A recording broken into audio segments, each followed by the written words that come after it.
Welcome to the Comic Binge. I am your host, Paul Herman, and today we are officially ending our countdown to DC Studios' new Superman comic book movie, I should say.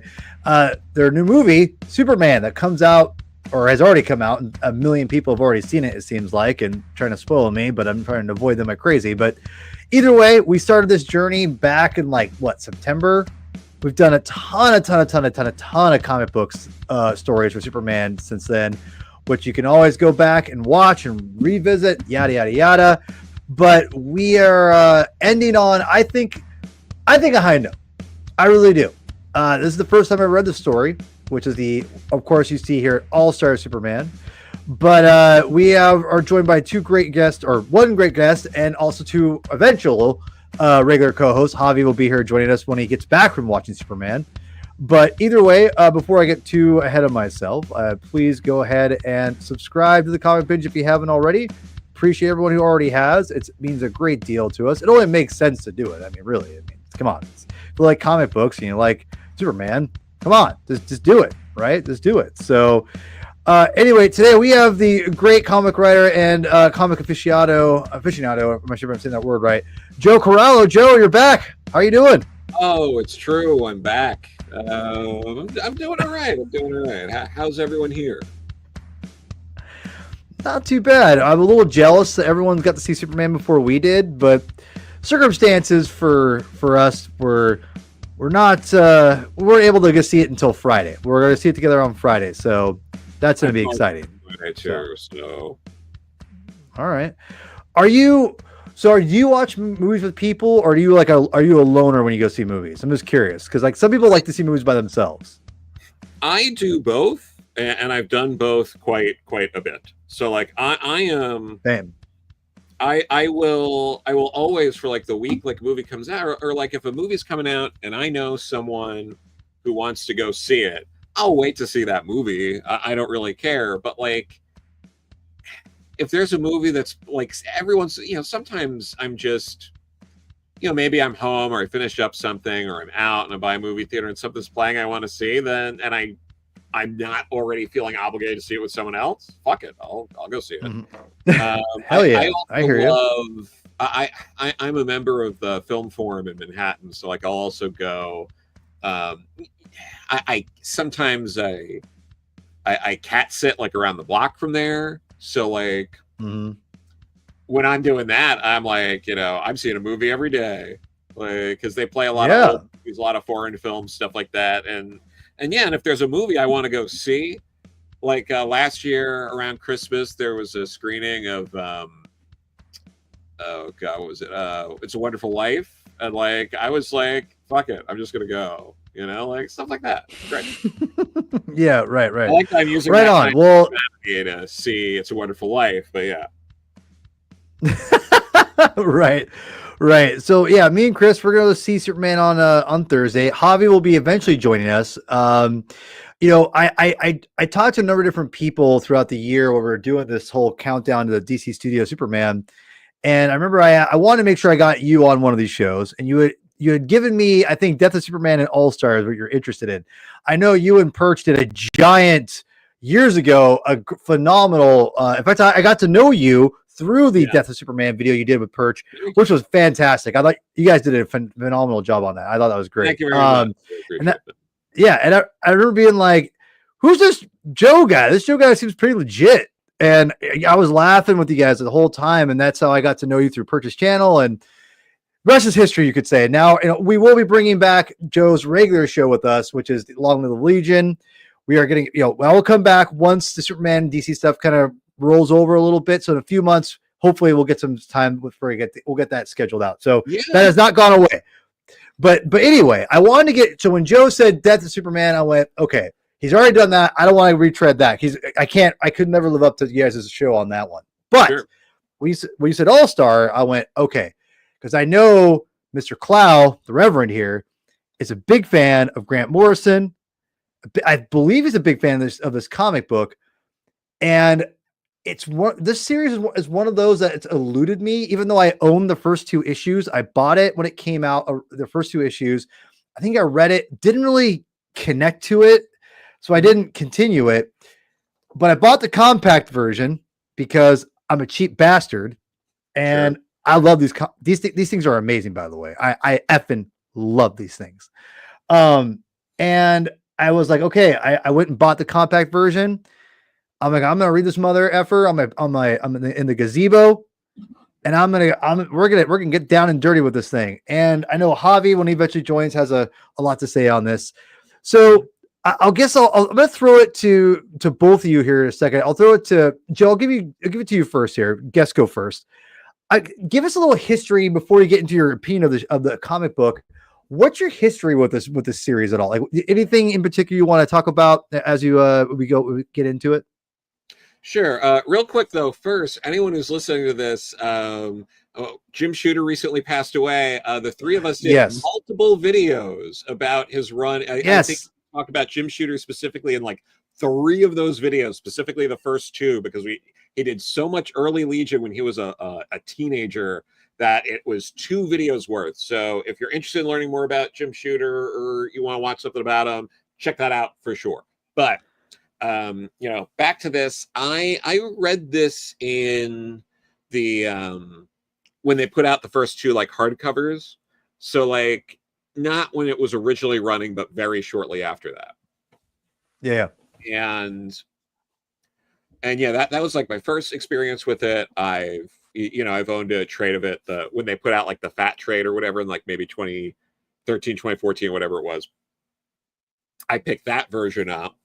And I actually have that signed by Chip Kidd, who did a lot of the design work on it. I also got to go to Chip Kidd's apartment once, and he owns original artwork from All-Star Superman. So I got to see original covers. I got to see most of the pages. I think he had all of the pages from, I think it's like issue 6 when he goes back to Smallville. Yeah. Trying to he had the original art for that issue, so I got to Wow. see firsthand and like flip through like all of that original art. I mean, this is years ago. I don't know if he still has it currently or where it is now, but like so I've gotten to be a little more intimate probably with this story than most people get to. So I feel like that puts me in a decent place to talk about this one. Yeah, that's awesome. Right on. So sounds like you before we get into it, I just want to say you enjoyed it enough to like keep up with it and buy the fat trade. So you definitely enjoyed it when you first read it. Yeah, I'd say so. Okay. Mr. Clow, now I know we've talked about this series a number of different times, I believe, over the years since I've known you. But it's weird because I don't know what you exactly think about it. Like Javi surprised me with his thoughts. So I'll let him explain that when it comes out. But I think you do really like the series, but I don't know what degree though. So like before we get into your thoughts, what's your history with the comic book and kind of talk? We can kind of dive into general thoughts here with you. Well, if we go back to mid 2005, when I am getting back into reading comics regularly for the first time since I was a kid, the books that DC was really pushing at that time were the All-Star books. So Mm-hmm. naturally, that was one of my first stops when I went back into the comic shop on a regular basis, was to check out All-Star Batman and Robin the Boy Wonder and a book called All-Star Superman. And one was not like the other. I'll just put it that way. I mean, look, it's easy to pile on All-Star Batman, and I know that because I have done it myself on multiple occasions. I mean, the artwork is second to none. It's Jim Lee, arguably Fair at his enough. finest. It's just the other side of that equation. Just let's say it just didn't connect with me very much. Fair. However, picking up All-Star Superman was nothing short of a revelatory reading experience for a 17-year-old. Mhm. And I think that it was that way just primarily because, as a kid of the 90s, growing up primarily on the DCAU and, gravitating quite a bit toward that conception of Superman that took a far more humanistic approach to him than something like the Christopher Reeve films did. Maybe a little bit closer to what you had seen on TV in the early 90s from Superman. Certainly a lot closer to something like John Byrne. But what was arguably missing from that era of Superman storytelling, and even from DCAU Superman, was the let's say the bombast of the Silver Age. Hmm. Now, as 20 years on, having absorbed a significant portion of Superman's history and a great preponderance of his stories, the Silver Age is when the Jack was out of the box, and the Bronze Age Yeah. too, to a degree. But I mean, Superman storytelling went to the limits of imagination for the time and arguably well beyond its own time. So, post crisis, I understood the mandate to get kind of down to earth level, maybe reduce his strength a little bit and his power level a little bit, and focus the stories a little bit more terrestrially than they had been prior to John Byrne. Um, but we'd never really seen like an effective melding of those two ideas before. Why can't you tell these insanely imaginative, bombastic kinds of stories while having this humanistic and grounded perspective for the man himself? And for me, as a 17-year-old, up through the time I was 19, because this wasn't exactly a book that was coming out very quickly.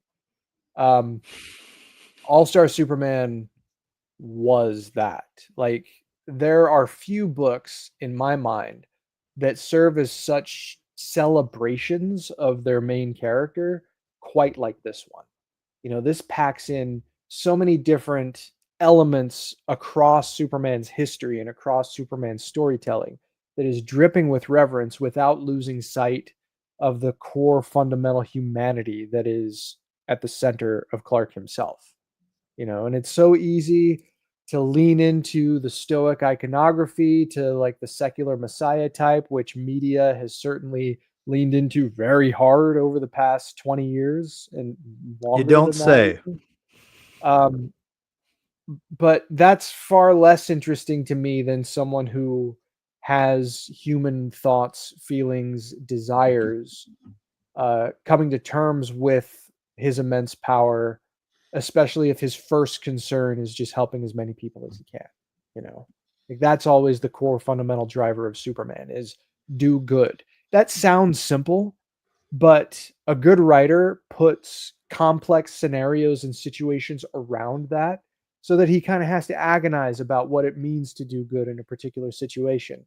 And there are few writers more imaginative than Grant Morrison.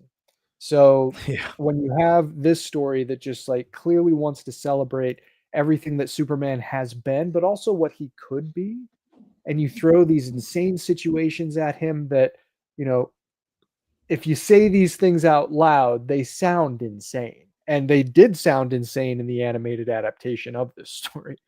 But you still have the core character at the center of it who is trying to navigate all of these things with the added weight of a potential time limit that he's trying to finish everything up in. I think that this story is exceptional. I know that it seems like it's kind of in vogue for some people to call this overrated. And look, I respect that opinion. Maybe that is true in some cases. But for me, this is a story that just celebrates everything about Superman, golden, silver, modern age, and beyond. And it just like, how can we celebrate all of that stuff while keeping the human aspects of Superman at the center of it and just pack everything into 12 issues? That's All Star Superman. It's a 12 issue party that also serves, for me, in some parts, as kind of an emotional roller coaster. So I love this story. I have loved the story pretty much since the first time I opened up the cover and saw that abbreviated origin story on the first page, and it dropped him into the center of the sun.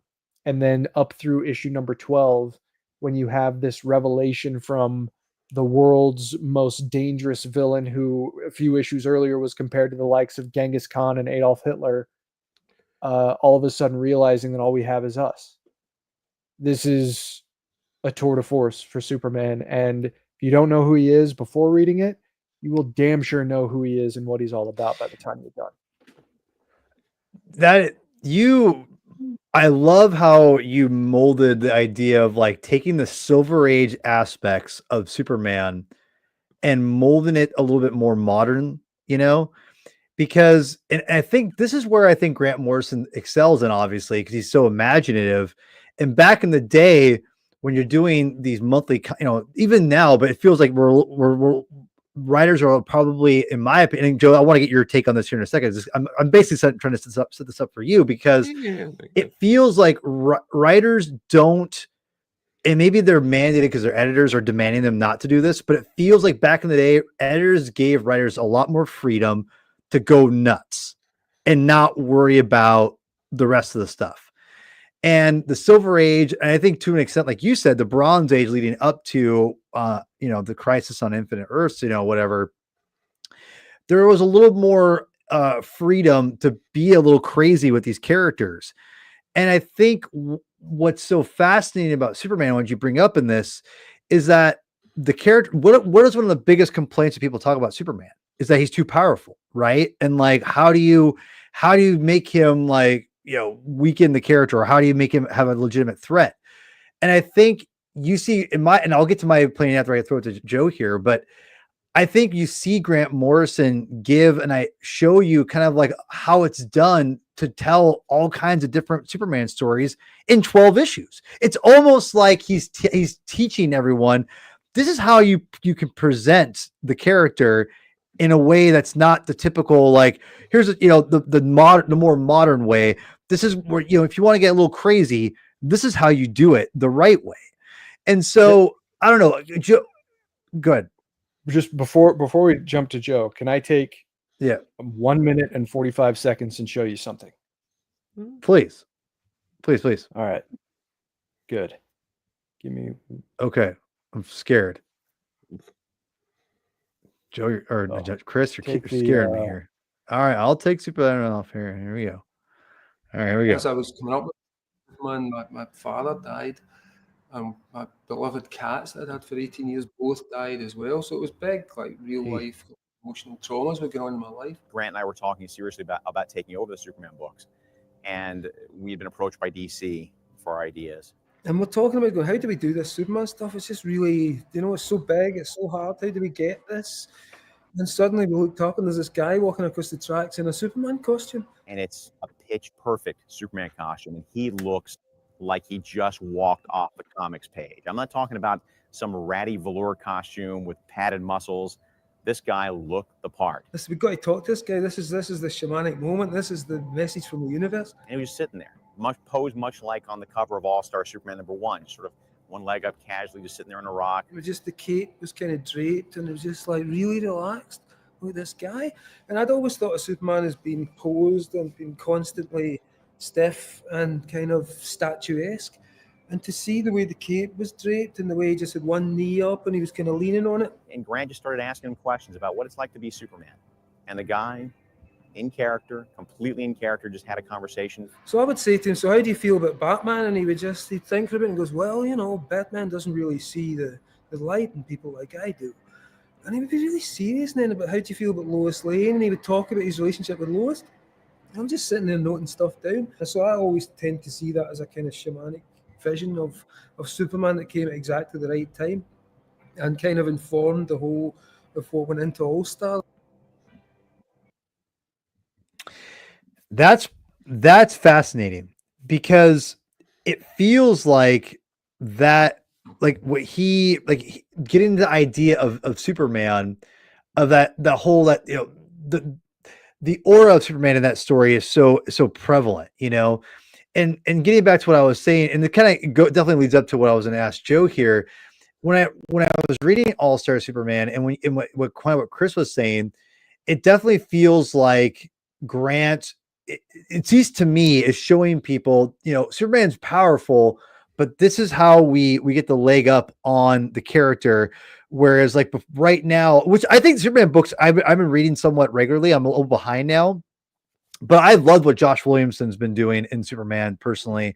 And when Philip Kennedy Johnson was kicking ass before and after, it's just weird that they took him off. I mean, that feels like that was a big mistake, but I haven't read Jason Aaron's stuff or, people who have followed up. So I don't want to get too crazy, but Joe, I'm curious as a writer, as someone who looked at the character of Superman, where so many people before were so like not scared, but like there was always this misconception of like, at least to me, I think it's a misconception of Superman's too powerful, yada yada yada.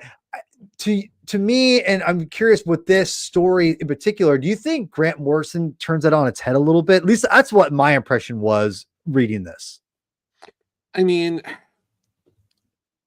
ultimately, this is Grant Morrison's Whatever Happens to the Man of Tomorrow. And there's a lot of parallels, and there's some moments in it that even, you see Grant kind of mirror and reflect. Because that's another story that's 2 pages, it's 2 issues, ending an era, doing a lot of nods to the Silver Age, because that was Alan Moore specifically ending the Silver Age. And this is Grant Morrison specifically ending more or less the Silver Age. There's very little, like Doomsday and a couple of other things that are post Silver Age, but most of what he's tapping into is that Silver Age era. It's played pretty straight. Again, like Alan Moore, but part of that too is when I'm trying to think of the best way to word this. It's just like Grant has in the past talked about, I believe Scott Snyder's mentioned this, like getting advice from Grant. If you get a run on a character, make sure you tell your version of how you would end that story. Because, that's what, Frank Miller got to do it. Alan Moore got to do it. If they give you a chance to do it, you got to take it. Which is, and Scott did take that advice, and he did do that, like 3-issue, like Black Label book with Greg Capullo with like Joker's head and like the cage or whatever. So like, that's what Grant's doing here. He was basically like, I'm using this as my back door to tell my Whatever Happened to the Man Tomorrow. There's a lot of, again, those like touching moments and things like, Lana's there, but Lois is the one I end up, truly being in love with. Instead of the Legion, it's, the future Superman coming back in time. Instead of it being about Supergirl's death, it's about Pa Kent's death. I'm not saying this in a way to like diminish the story. I'm not saying like, oh, it's just a knockoff of Whatever Happened to the Man Tomorrow, but this is very much, Grant Morrison's Whatever Happened to the Man Tomorrow in so many ways. And Grant touches on a lot of, like, Grant does a great job of touching on Silver Age elements that Alan Moore didn't, which helps this one feel more fresh than that, comparatively. But one thing I will say, though, like, probably my biggest critique of this, I'm only bringing this up because I'm just about to mention this, like, I think what Alan Moore did with Bizarro was so good and so succinct in Whatever Happened to the Man Tomorrow that what Grant trying to do something along those lines, like in the Silver Age, it wasn't, I don't think it hit those same levels, because what Alan Moore did was just so, like, it was in like 2 pages. He's the opposite of everything. He's murdering people and then he kills himself at the end. Like, that was such a powerful moment in that series. And I feel like the weakest part of all 12 issues is the Bizarro stuff. I think that could have been trimmed down a little bit. I think you easily could have lost 8 or so pages of that, because it's like you get the point of it and it just keeps going. And I think that's the lowest point in the book. Again, it's not terrible. It's not like, oh my God, this sucks, don't read this. But if I had to critique one element of this book after rereading it now for, the 4th, 5th time or so over the years, I think that's the only point that I would be like, I wish they trimmed this a little bit. Otherwise, it's more or less perfect.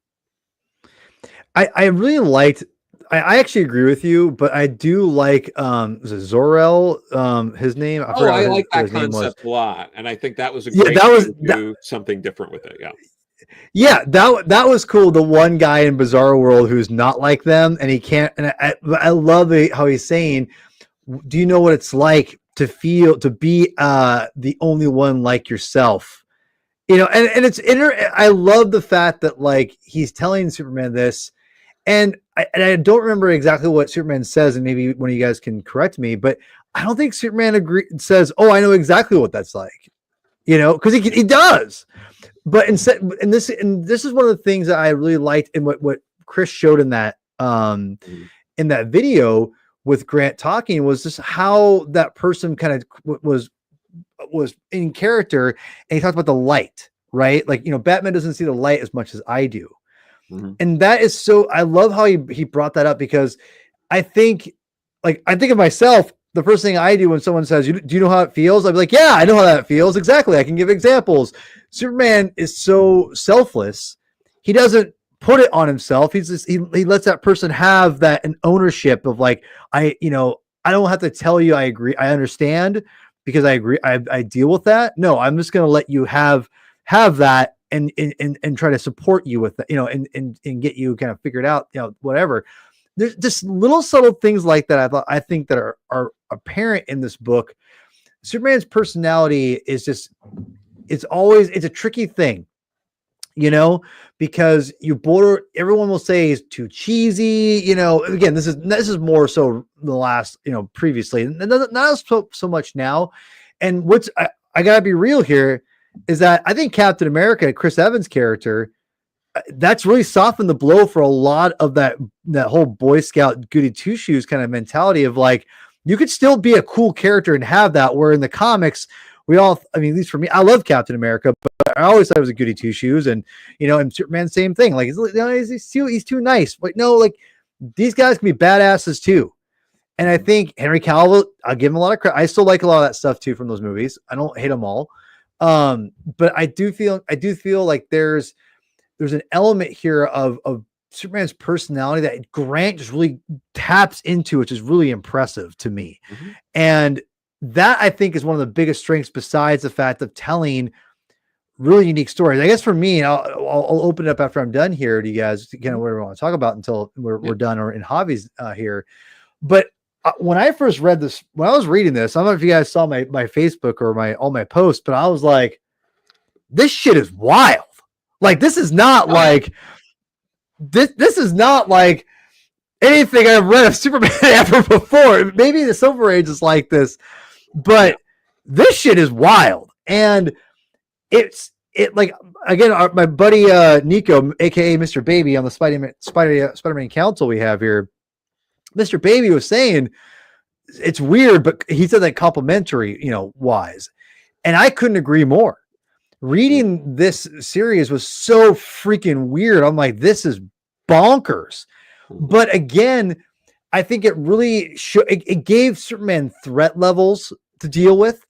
I love this is so stupid, but I loved giving Lois Lane superpowers. That, I thought that might be my favorite part of the story, because he wanted to give Lois like something to her for her birthday. And the whole like trying to impress her thing was super funny. And I love the Dinosaur Man guy. Like, I don't know who the hell this guy is, but I loved him already. I loved him immediately. Like, just this is so much fun. And I love this. And it get all obviously this is all set up for later on with Lex Luthor.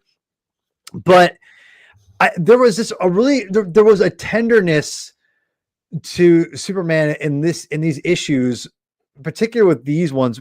For whatever reason, they connected to me. I just thought it was really interesting. I really loved what this was, and I came away really impressed. Overall, I would say this is a damn good Superman story. It might be one of my favorite. I don't know. I need to live with it a little bit more. I might need to get a bigger version. I might need to like read it a few more times. But I came away walking away with this story extremely impressed that one, DC let Grant Morrison tell such a unique story. I came away thinking that Superman is a way more diverse type of storylines you can do with him, that we are so narrowly minded, think like we can only do like earth shattering things with Superman. You know, obviously there's great writers like Dan Jurgens and Jerry, or you know, all these guys out there who have done great jobs. You know, obviously Louise Simonson, they do great jobs writing Superman, but it really feels like Grant Morrison tapped into something here to show people how you can go really far out there with Superman and still have him be Superman and really be a lot of fun and unique and interesting. And I feel like this is something that's so much more unique than people will ever give it credit for. And people can, and the whole overrated thing, I understand, because if you're looking at it on a surface level, yeah, this is just like goofy Superman stuff. But if you look at it in a different context, in my opinion, as something that is more nuanced, which I think this is that nuance all over it, it's justified its praise critically. Well, sometimes we like goofy Superman stuff, you know, for like, sure. Yeah. There's so many people who want to try to apply this like synthetic reality to Superman, despite the fact that he's a alien in a cape who can defy gravity and shoot lasers from his eyes. Like, let's own the concept a little bit, okay? Yeah. Just because there is that element of fantasy to him does not mean that he doesn't stand for things that are real, right? And that's the kind. It's a vehicle to tell us stories in a hyper reality about ourselves and about our world in the best cases, or it's just about the condition of humanity. You know, you can comment on the condition of humanity in very creative ways through a character like Superman, as long as the writer is committed to the bit, and Morrison is committed to the bit. And this story, I will put it up against any other great superhero story about the emphasis on the importance of humanity and the importance of that tangible connection to other people. All-Star Superman, in that respect, to me, knocks it out of the park. And there are a few stories that feel as emotionally dialed in to those ideas as this one does for me. Yeah, no, for sure. I mean, I do understand, like, there are certain comics people that they're in it for like the main continuity. And if it's not an in continuity story, they have a hard time with it, or they're not interested in all of that. So like, I understand someone like that being like, it's overrated, I'm not as interested. But just in terms of a story, it's hard to come up with a good reason why it's overrated. I feel like outside of that, especially I know I've been talking a lot about, you know, Grant, and we have mentioned, you know, Frank, but this is some of Frank's best work, I think, is in this book. Like, it's really good, and he's in every issue. There's no fill-ins. Like, it's not easy to find 12 consecutive issues drawn by Frank Quitely. It just isn't. Oh no. So, and kudos to the publisher for allowing the creative team to have that integrity. You know, I think that, and I mean, it's not like I was part of DC editorial or anything, but I would like to think that they had the foresight to see that this was something that could have the potential to stand the test of time. So they gave it the distance and the latitude to come out when the issues were finished. And the entire book is better as a result. You know, if you rush something out the door, it's bad forever. If you let something breathe and let something come out on its own time, then it has the chance to be great forever. And Yeah. and All-Star Superman, I think, reaches that threshold.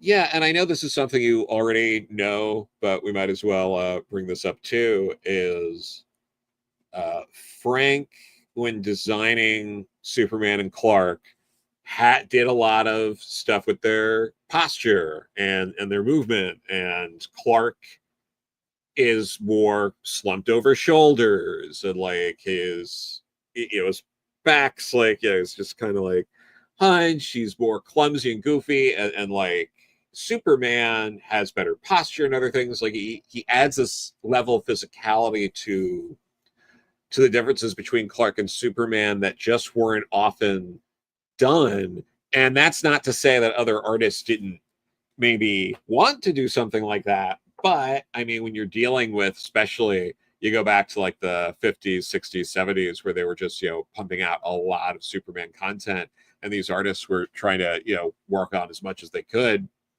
It's a lot easier to just draw them the same with slightly different hair and move on. Getting that detailed with the art was not a thing in comics until, really until like the Image Revolution sort of guys came in. Like monthly comics just didn't look like that. You wouldn't put that much detail typically.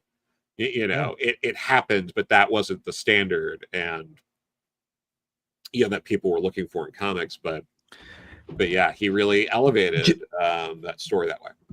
Yeah, and Joe, just real fast, just so you know too, Paul, proper context for the timeline here.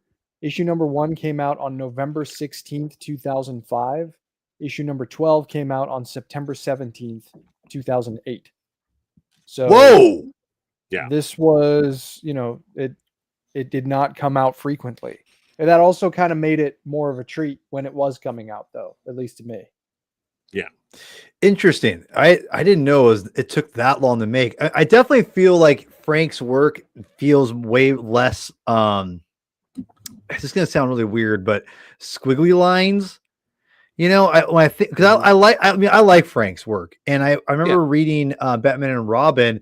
It definitely it felt like there was more like just kind of, I don't know, like it felt like I can't explain it, but I feel like there's more lines in his work, whereas this feels less like that. I'm not sure what that is, what that means, but I digress. One of the things you talked about was Frank. Different, I think. Maybe that's what it is. Yeah, but there's something to this that feels more fleshed out than his other work. Mm-hmm. So I definitely agree with you on that one, Joe. One of the things he also mentioned I wanted to bring up that I thought was really I really liked was you're on the money about the I keep wanting to say Frank, the Clark and Superman like depiction and how different they are, and I'm not sure if how accurate this is too for you guys, but Clark and Superman, one of the things I liked about it was that they made Clark like kind of fat.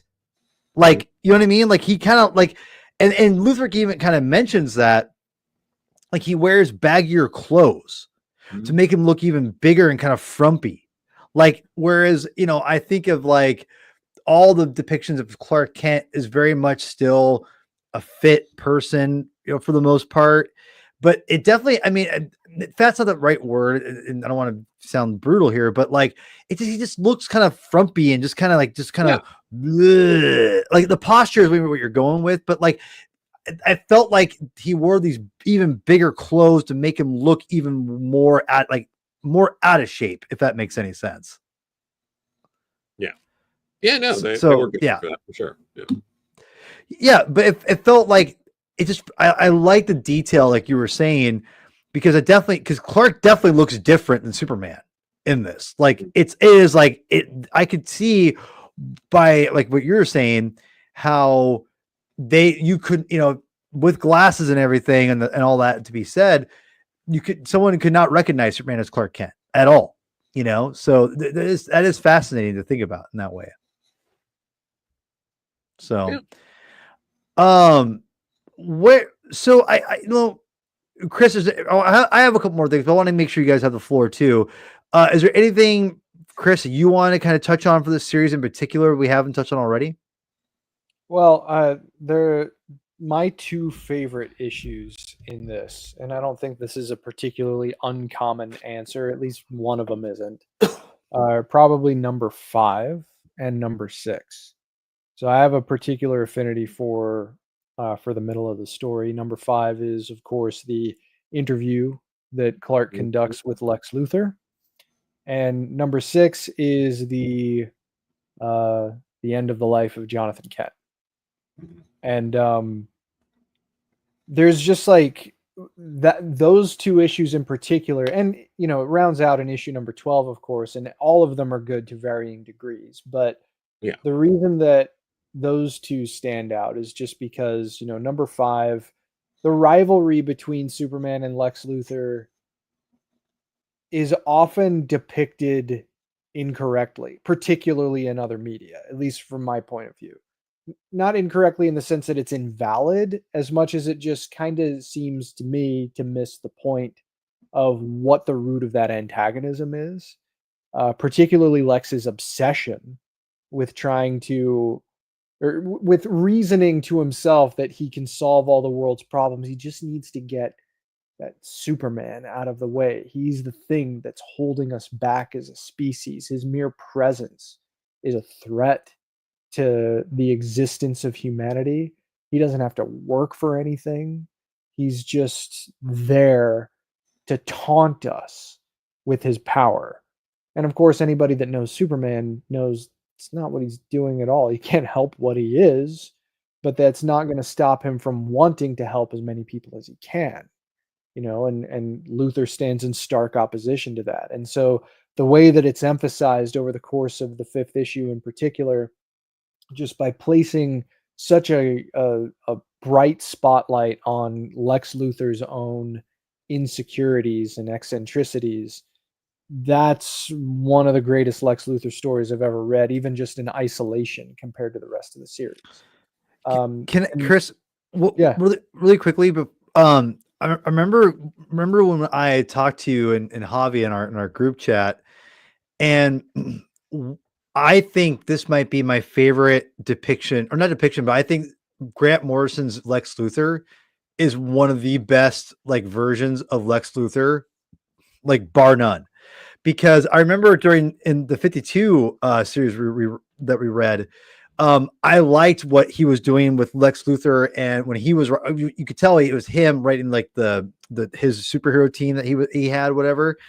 Morrison's depiction and dialogue and characterization of Lex Luthor was so I never I always understood Lex Luthor, right?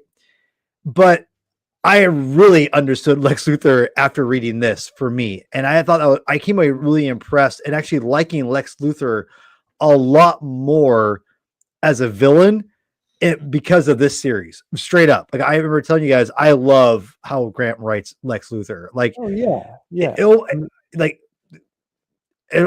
know if anyone wants to comment on that, but I thought this is some of the best Lex Luthor stuff you can read out there. I agree. I mean, you could pick out some really good Lex Luthor writers over the years. I think Byrne counts in there. I think Marv Wolfman counts in there. Oh yeah. And some other. But Burns, I love Byrne, but Burns, I mean, this is almost low hanging fruit, but it's dated. Sure, but whereas and if there's a big problem with reading Byrne's Lex Luthor today, it's just that he was there was novelty in reforming him as a corporate overlord, right? That novelty doesn't really exist today. But in its time, it was pretty revolutionary, the reconception of this guy that was traditionally a mad scientist into a captain of industry that has managed to pull the wool over the entire city's eyes. There was a novelty there that is not present there today. I do think that it still reads pretty well. It's just that the novelty isn't there. That's all. But the core of that is still Lex. I mean, there's even some of that in this Lex Luthor of he is an entrepreneur, an enterpriser. Ever since Byrne and Marv updated him in that way, he has always been to some extent an entrepreneur. That's just become it's been solidified into his character in a way that just didn't, like you were saying, like didn't exist until. Yeah, and the obsession is certainly there, like it was just seen through a little bit of a different lens. But Yeah. the thing that makes this story such an effective representation of Lex Luthor is that it throws everything into the blender, much like it does for Superman and some of the other characters. And, it hints at the idea that there is like a corporate past for Lex at the beginning of this story, but the driving force is focused on the core antagonism between the two. And that, to me, makes it more interesting overall.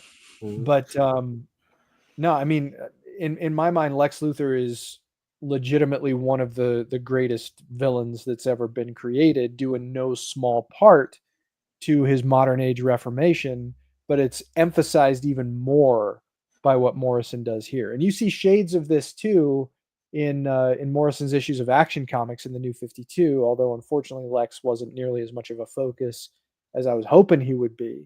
Yeah. But you get the shades of like the early phases of that antagonism, because he's like chugging energy drinks and he's burping and he looks kind of gross. And then when Superman comes along, like the idea, and I think Morrison has even talked about this, is that Superman stands as like a wake-up call for him to get himself in line so that he can ultimately try to take Superman down. But the irony is that Superman pushes Lex Luthor to become better, better in a terrible way, but still better. So he's, in a strange way, a positive influence on Lex Luthor, despite Lex's hatred for him. I'm going to describe this in a way that I think Grant themselves would appreciate. And I think you'll appreciate this too. What Grant is ultimately doing here is writing a story that makes a teen or an adult feel like a 6-year-old reading a Silver Age Superman story.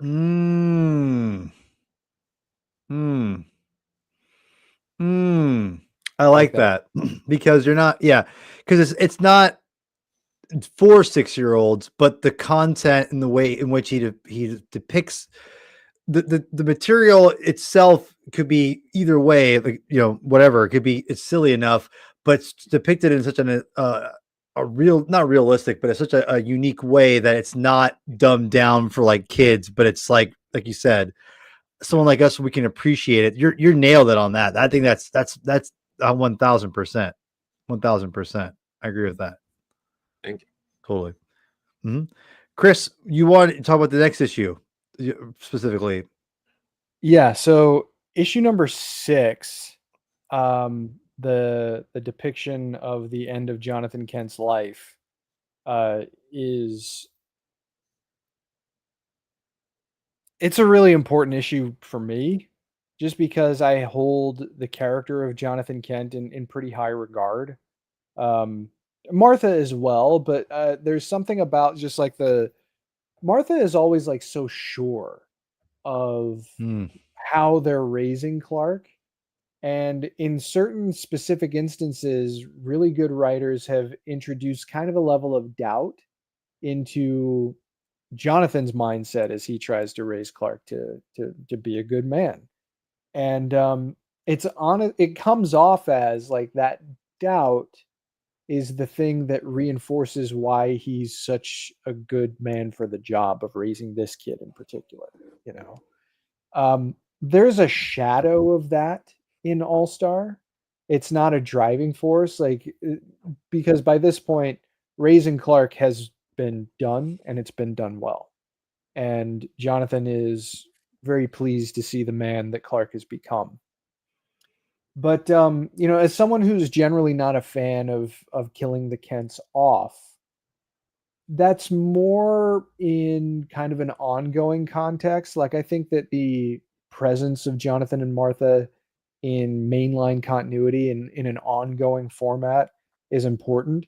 In an isolated format like this, then it's far easier for me to accept the death of both of his parents as like a point in his lineage for him to have, or a point in his history for him to grow beyond and to accept and the frailties of the human condition. You know, one of those frailties is death. And that's a lesson that he has to learn, and he has to learn it pretty harshly, especially when it comes to his parents. But the focus on the relationship between Clark and Jonathan in issue number 6 is just so sweet, I guess. You know, there's such a reassuring element around their dynamic, but then it also gets into the fantasy of maybe being able to have one more moment. You know, as someone who lost his dad and was debilitated by that, and I'm still finding ways to get over it, even though it happened 15 years ago, that really resonates with me. You know, if you had the chance to have one more moment, what would that look like? What form would that take? And what would you do with it? And so I really love issue number 6, particularly the way that it ends, because it does end with that stark image of the tombstone, but it also ends with a symbol of everlasting legacy that Jonathan Kent philosophically has such responsibility for, and is such a testament to the importance of that relationship and how it's just going to echo and reverberate through time.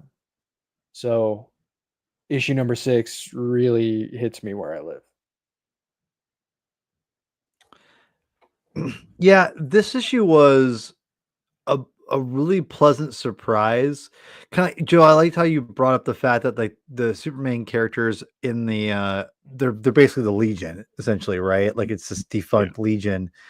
And I like kind of what you were saying, Chris, about the importance and what would you do? What would you do to come back to see him one more time? And it just was it was a really fun but also extremely touching comic book that, again, it just shows the power of like a really fun story could be like a really powerful one. The fact that like Jonathan knew who they were, when Clark really didn't, but then like Jonathan Kent knew. And there was a lot in this story that I thought was very just, again, it was fun, the throwback, but also I think coming back to basically the importance of having Jonathan Kent in performing who Superman is. And it's evident there. And like you said, like, I love how you also said, like, killing off the Kents is very much like, we gotta kill them off. It's the classic, kill out the mentor figure, et cetera, et cetera. But I feel like, when you do that, there has to be like, not a gravitas, but there's got to be a real legitimate like feel to it, and just kind of, yeah, I don't know. There's something about this one that felt a lot more unique, but just a lot more interesting than I was anticipating. Because obviously, I knew I was going to get into it when I see the cover, but just I kind of came out a lot. It was a lot different, like execution wise, in the best way possible, I thought. So, kudos to putting this death and this midway through is very interesting. And kind of going back to what you were saying, Joe, about this is like the Man of Tomorrow, whatever happened to the Man of Tomorrow, long form. This is kind of evidence of that idea here, which again is not a detriment by any means. Like, it's more of a positive this is more of a positive. So yeah, I like both of you guys have made good points about the series overall. I think you can see like the high point of it being in this issue 6. So, I don't know if Javi's going to make it, but I think we're close to wrapping up. So I think I got to most of everything I wanted to. Joe, is there anything we've missed that you wanted to bring up before we start wrapping up here? I don't know if there's anything that I think we missed. I mean, it's all interesting. It all ties into sort of older, specifically Silver Age stuff. The Bottle City of Candor, the Fortress of Solitude, Parasite. Replacement Superman. Lois Lane having superpowers, like all of that stuff. Crypto, everything you can. If you find this stuff interesting, a lot of what inspired it is in the Superman Silver Age Volume 1 Omnibus that you can still grab pretty cheap, like right now. If you are interested in this, if you want to understand like how Grant's mind works or what Grant is mining from with this stuff, that omnibus has a significant amount of it, like right there, like no joke. So I highly encourage people to check it out. It's interesting stuff. It's different. It wasn't designed for binging. You kind of read a couple of issues of like Silver, like for me at least, that kind of Silver Age stuff. It's not like Fantastic Four, Spider-Man, where there's kind of this like continuing, ongoing, thread. No, it'll just be it'll just be nonsense where it's like, a couple of jetpacks fall out of the back of a truck, and there's like just three gangsters going like, boy, howdy! Now with those jetpacks, we're going to be able to break into the First National Bank. And like, I'm not kidding. In Metropolis, right? I forget where I read that, but that was literally a story. It might have been a Golden Age story from a DC comic, that the plot was jetpacks fell off the back of a truck and these gangsters were going to use it to rob banks. Like that is the kind of stuff that Grant's really appealing from. So I highly recommend, if you liked All-Star Superman, if you read it already, if you haven't, you can absolutely read it the way it is now. But if that's your entry point to Superman, please go back and read the Silver Age stuff and read whatever happened to the Man Tomorrow. I think you'll love a lot of that stuff.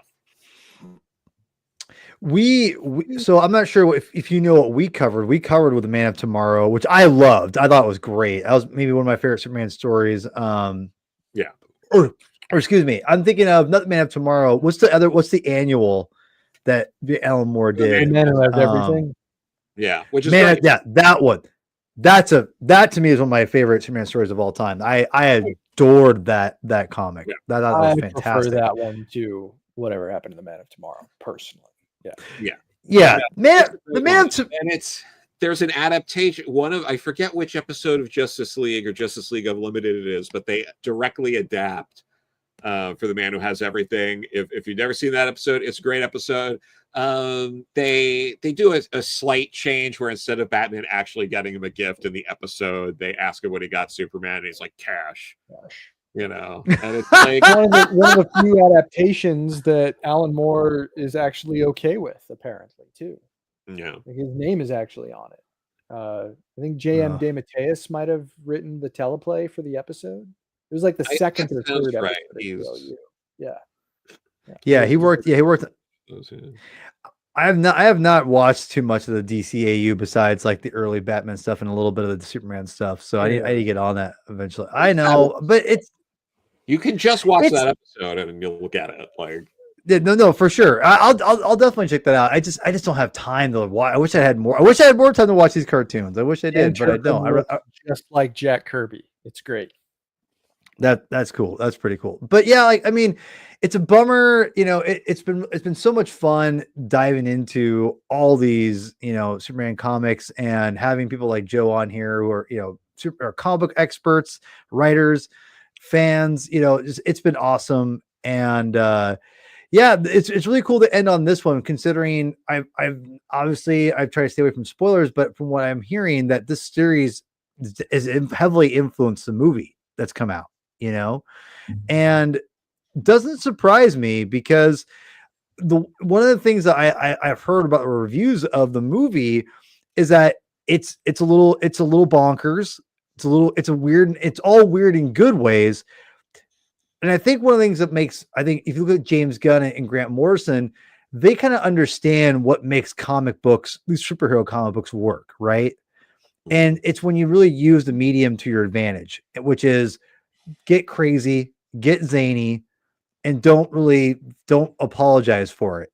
I think that which again, I like a little bit of everything. I don't want one of one thing. I like when people kind of take away from everything. And I think Grant Morrison I've read a lot of Grant Morrison now, especially in the last like 5 years.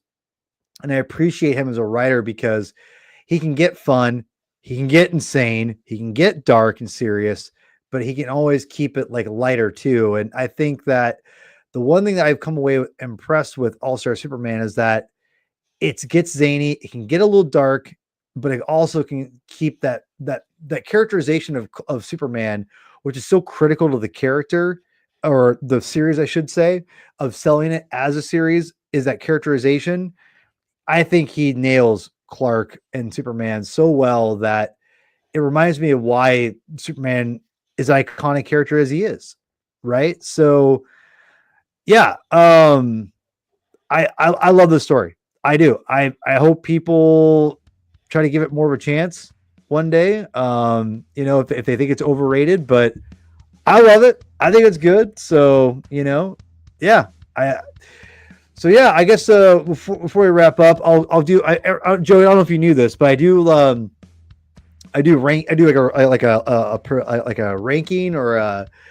Yeah, I guess it's a kind of a ranking. Like where is this out of 10? I call it my Pitchfork music media style ranking of every Superman story we've read. So if people who aren't familiar with Pitchfork, they do a out of 10, which I hate Pitchfork media, but I just do it because I think it's ridiculous. But so I do 2 categories. I do one, which is an overall rating, and I do one that's a new reader friendly rating. Okay. Which I know Chris loves it when I do this. So I have to do it before we wrap up. So Chris, where do you think All-Star Superman ranks on my new reader friendly rating? 8.5. Pretty damn close. It's actually going to be a 7.9. Pretty close. Weird Pretty number. close to an 8. Again, if you know Pitchfork, you get it. I would say it's pretty, for people who don't know Superman, they probably could get into it and get a feel for it. It's not completely, I think, free of having a little bit of knowledge will help you, but I think it's pretty damn close. I think if you know Superman a little bit, you'll be fine. So 7.9, I think, is a credible credible rating. My overall rating, which I think this could go up depending on how many times I read it from now until whenever I rank it again, or if I ever will rank it again. But right now, at this moment, I feel this is pretty where I'm at. Feel pretty good at this. 8.6. I think it's a pretty. I wouldn't call it like a masterpiece quite yet. It's close, I think, to there. I think a masterpiece goes between like a 9, maybe more of a 9.5, 10 range. I would say 8.6 is where I'm at right now. It's maybe a little bit long and it gets a little bit zany sometimes for its own good. But I also love that for that reason. And I love the art. I think Morrison's a phenomenal writer. I think this is maybe potentially one of the best Superman stories ever made. I don't know. We'll see. But I feel confident with 8.6. So how do you feel about this, Chris? You think this is solid? I think this is a fair ranking? It all comes out right in the end. That's right. Joe, how accurate do you think this is for you? Do you think this is all? Am I being fair? Too critical? No, I mean, you're certainly being fair. I don't know. I'd probably give it slightly higher, but not like a crazy amount. I think that's. Yeah, no, that's fine. It is interesting how,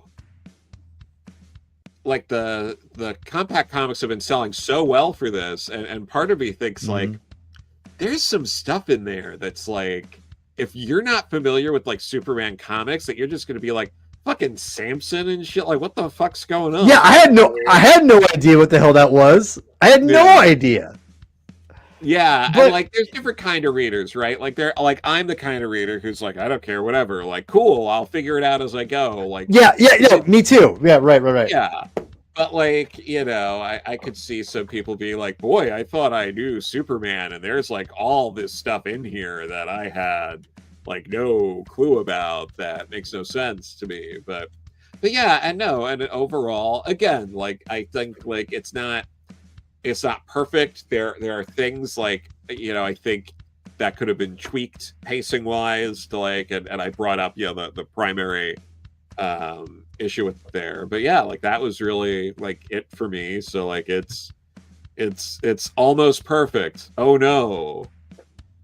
Yeah, right. Yeah, right. So we have Javi. He's joined us. We're not wrapping up here, so I'll give you the floor for him. Yeah. So I didn't know where you're coming, but I figured we even started later a little bit. So and Joe, if you need to get out, man, let me know. If you can head out, whatever you want. But Javi, really quick, first impression of the movie. Just hit us up with it. What do you got? You don't have to go details. Just give me I'll go quick. into details. But yeah. Well, like I texted you guys before it opened or before it started, like I've never seen this many Superman shirts before that, were being worn by people, not just, out for sale. So that was really cool. And there was a different vibe than I've had at prior advanced screenings. And there was lots of applause and laughter throughout and cheers at the end. And I don't think it's too soon to say that it's my favorite live action Superman movie. I think it hits a lot of tones that work for me of what I like in a Superman story and how I like the characterization. So it wears its heart on its sleeve. I've seen that same sentiment, like, or heart on its cape, people like to say. So, yeah. All right. Okay, so next week we've got the review next week. We'll say, yeah, we got the review next week. So as you wrap up here, I know you have some particular feelings about All-Star. So go ahead and speed them out before we head out here, Javi. What's your take on All-Star? A few things, like I've told you guys before, like, to me, this is a better love letter to the Silver Age. That's what we've been saying. Okay. Then whatever happened to the Man of Tomorrow, which like closed the book on this. Like, this is supposed to be like an ending story, but not really. It's got that Morrisonian to be continued, the Ouroboros going on thing, because it hints at where we go with DC 1 million. And there are elements of it that I really like and appreciate. Like, I think Lex is a very interesting character of it. Like, he's very pure and distilled. But it's not my preferred take on Superman. Like, he's a good character. Like, he's a character that exudes goodness and has love for humanity and brings hope and optimism and all those things. But like, there's very much the Silver Age Christopher Reeve, like, apart from humanity. Like, we all feel like outsiders, at least in some degree or another. Most people, I would say, would feel like outsiders. But like this, he really kind of is. Like, it's just so fantastic, which is part of the fun of the book, is just how bonkers and crazy it is, and how Morrison weaves all these fantastical elements together. But like, it's not necessarily like, I don't feel the Clark in this character. It's all just Superman, and like the dynamic with Lois, like, I don't necessarily buy that as a relationship. And the fact that no one, like, he's dying and no one ever believes once that he's Clark Kent. Like, it's kind of funny and, also just kind of sad. And, I mean, that's kind of it in a nutshell. Like, I don't dislike the book at all. and I know Zeddy's going to be sad that I'm saying this because it's like his favorite Superman story, but like for me, like Superman for All Seasons is a much more enjoyable read for me, and it's something I could give to like anybody. And this is why I love Superman. Like, look at this art and all that. And this is more of it's a love letter to a specific kind of Superman, and maybe that's your flavor, maybe it's not. But it's a well done book. Like, I can't fault it on technical merits, but there's something about it that doesn't hit home for me 100%. Yeah. Well, let's see what we got. Oh yeah, All Seasons Absolute Edition. That's my favorite Absolute. Oh my god, it's so good. And just the textures on it, the colors. Jeff Loeb. Oh wow. Oh nice. Oh wow. Yeah, no, nice. Very nice of him. Oh nice. Nice. Yeah, these guys were flaunting their Absolute Editions earlier when we did the episode months ago, and I was just like, oh, there, yep. That's yeah, the one that Chris has. Didn't get a sketch, but the line was pretty long. Nice. So, nice. Yeah, the one that so wrote the introduction cover is like the one I wanted, and they stopped making that, or maybe it's inside the current one. I don't know, but I wound up getting the Superman Day Deluxe Edition of All Star a couple months ago. Nice. I got Quietly in my new X-Men omnibus. Nice. That's a great book too. Yep. Yeah. See, that's another one. Yeah, I do like Grant Morrison's X-Men. That was interesting. I still need to finish that eventually, Chris. That was the last time I read the book. So it's been a minute. You're not missing much. I hate to say you're not missing much. X-Men's I used to love the X-Men. I grew up on the X-Men. The X-Men are a goddamn mess, and I'm not sure I read everything ever from be Morrison to Bendis, and I read some Hickman. I enjoyed the first part of that, but House was good. Yeah. The House of X or whatever, Powers of 10, whatever that miniseries that was all good. After that, it went, So these are my opinion, but anyway, What did you give it, X-Men. Paul, for your new reader score and all that? I give it a 7.9. I think it's fair, and then I give it overall an 8.6. Maybe I might give it higher if I read it more, but round it up a little bit. Listen, I think to wrap up All-Star, I think it's a fantastic story. It is Silver Age influence. I think we talked really a lot about that here, but I think it's a strength because I think that there's a lot of merit. There's a lot of good stuff in the Silver Age that Grant Morrison really shows, and I think that's what I think Grant has showed us with so far with Batman and his, what he's doing in Batman, where we're reading for Nights Never Die.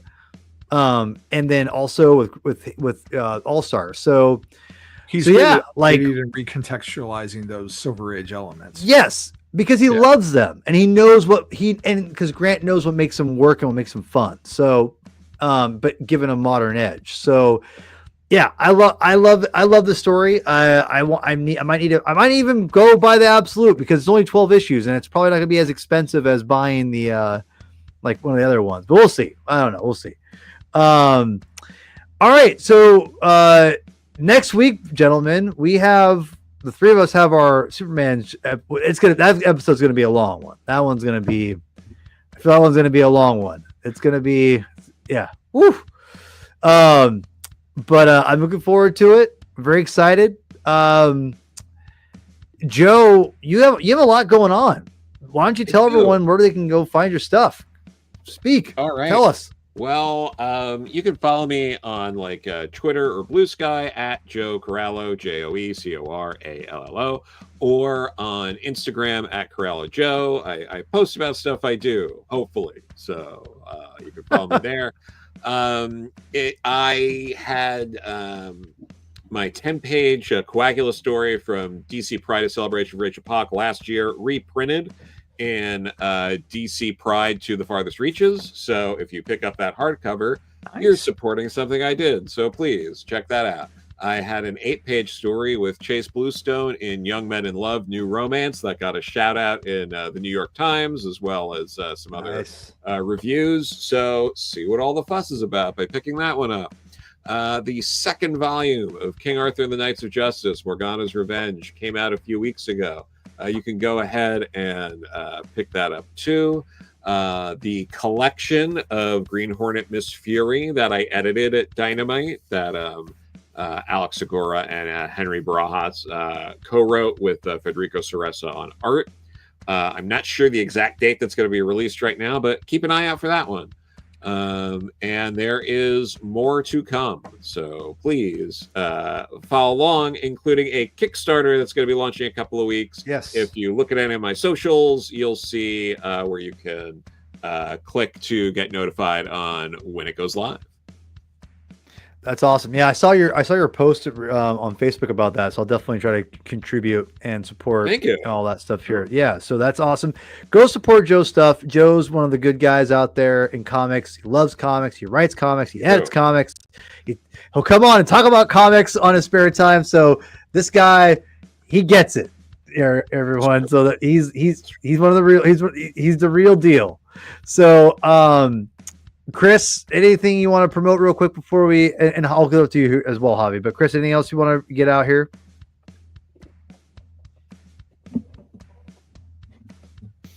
No, just stay tuned until next week when we get the chance to look up ourselves.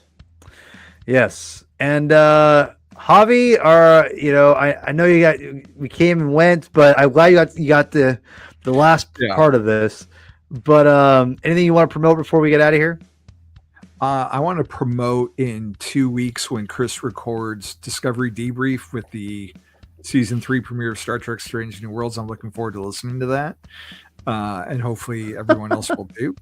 On Batman on Film, I've got a sub-series podcast called Batman Begins Chapter by Chapter, celebrating the 20th anniversary of that modern classic, I guess. And the last episode had Mr. Chris Clow on it. So if you want to hear Chris talk Batman Begins, that is a good episode to listen to. And my podcast, The 007 Files, is on a summer hiatus. But we did a big episode wrapping up all the Bond 26 director news with Deneve and the Nuve. And on our YouTube channel, which we just started, I've got an unboxing and review of the Sean Connery 6-disc 4K set.